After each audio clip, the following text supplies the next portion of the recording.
learn the good, the bad, and the reality of the off-grid lifestyle, click subscribe so you don't miss anything. Hit the bell notification.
So I'm one step closer to having the well completely finished. As you know, I've been working pretty hard on getting the well to work correctly. The first thing I did, of course, I had to get the well pump put in, and that took a lot of research to figure out how to do that. And so we got the well pump put in. Now we can fill the IBC tank with water. The inverter generator will run the well pump. Then we had the problem with water running over into the well when it would rain. We had about 2 weeks worth of rain. I mean, it rained every day, all day long. And so I put a temporary fix there with a Folgers coffee can. And man, that worked great.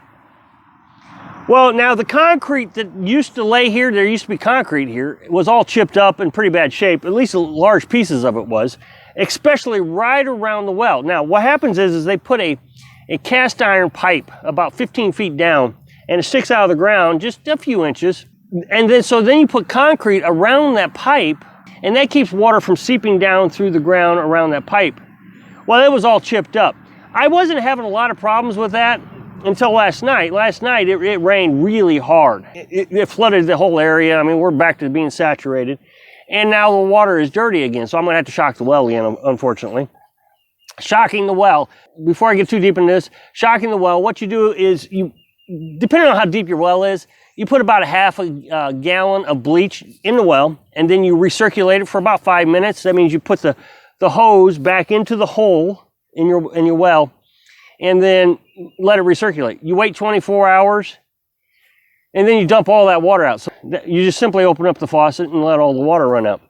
Don't let your well run dry. It stops pumping. You need to immediately shut off the pump. And so today I put concrete in there. And concrete isn't hard to pour. Hardware store has finally opened up. I guess they had somebody sick, and so they just shut down the hardware store for about, 2 weeks, maybe a week. I called them today and I said, do you have Quickcrete? And they said, yeah, we sure do. And they were actually very competitive. 80-pound bag was like $5. You can go on Google and type in concrete or Quickcrete calculator, and you can type in how big your area is, how deep it is, and so they want square footage, so, 3 feet by, 2 feet or whatever it is, and then it tells you 4 or 6 inches deep, and then it tells you how many bags to buy. So it told me to buy 5 bags. Well, I wasn't sure how deep I was going to have to go, so I bought 6 bags just in case, so I had an extra. Well, I only used 3, and it filled up this very well. It's not as deep in some areas as others. It could crack, I get that. But my biggest concern is right there at the Folgers can. I want to make sure that's good and sealed. So I got about 4 inches deep, and so I'm in good shape now. I should be in really good shape. I might have a problem all the way there in the back. I might have to dig that out some more. And if I do, then I got plenty of concrete left over. I can actually take care of it. So the next step is to buy a pipe that can go replace the Folgers can. So I'll put a 6-inch pipe around that Folgers can, And then I will concrete up the pipe about 3 feet. So the pipe will be about 3 feet tall. I'll concrete up around the pipe. I'll make a form. And that way I'll have it, you know, up in the air, and then I'll put a well cap on it. And then finally, I will eventually close this in. I don't know if I'll use concrete bricks again. I don't think I will. I think I'll just, you know, build a box and insulate it, you know, just out of wood. But that's in the future. I'm not in a big hurry. Now, in order to keep my pipe here from freezing, I don't know, can you see the pipe there? It comes up. What I've done, a lot of people have asked, how am I going to keep that from freezing, is I drilled a hole, just a really tiny hole right through the pipe, about 36 inches down into the hole.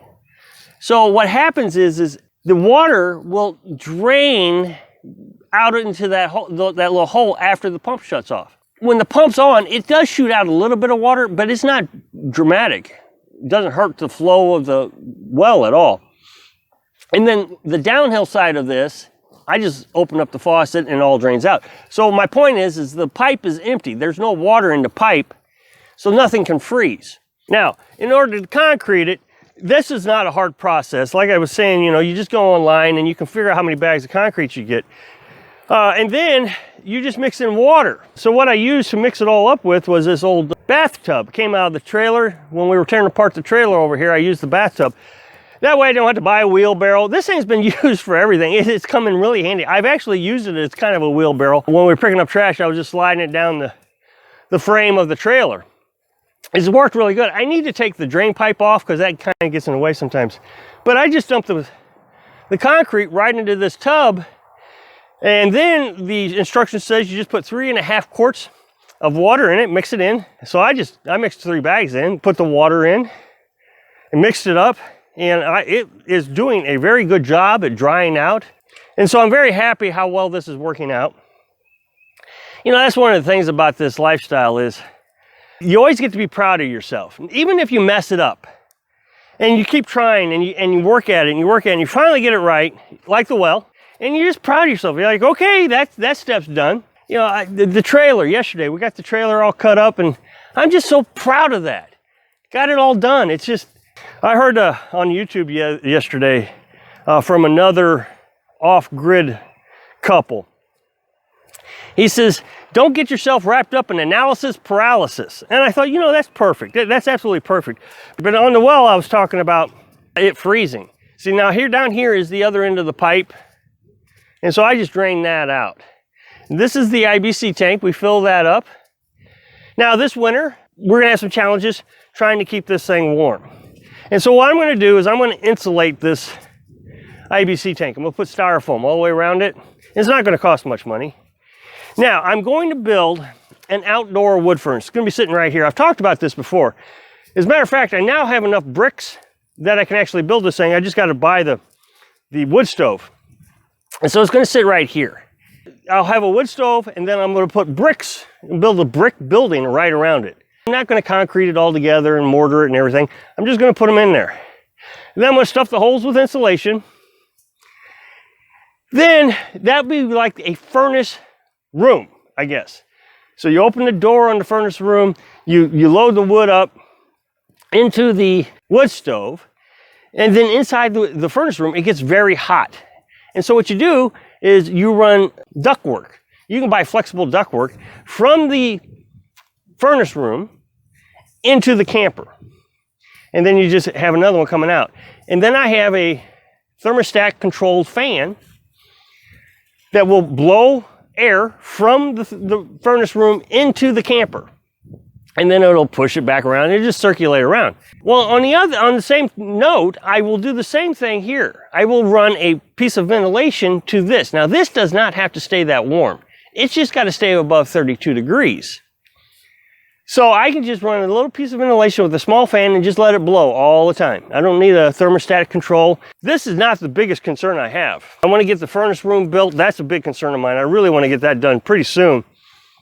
So I have time to play around with it and fix any problems I might have with it. And I know we haven't even gotten out of spring yet, but the sooner I can play with it, learn how efficient it's going to be, that kind of thing, and start modifying the problems I'm going to have with it, because you're always going to have problems with new inventions. Just like the well. You know, there's a lot that I had to learn about the well to get it right. And I'm really close now. Again, don't let yourself get frozen by overanalyzing. Analysis paralysis, the phrase I heard yesterday. Do your research and then try it. Of course, you don't want to spin yourself broke either. So make sure that you have a fair understanding of what it's going to cost and then give it a try. Thanks for watching.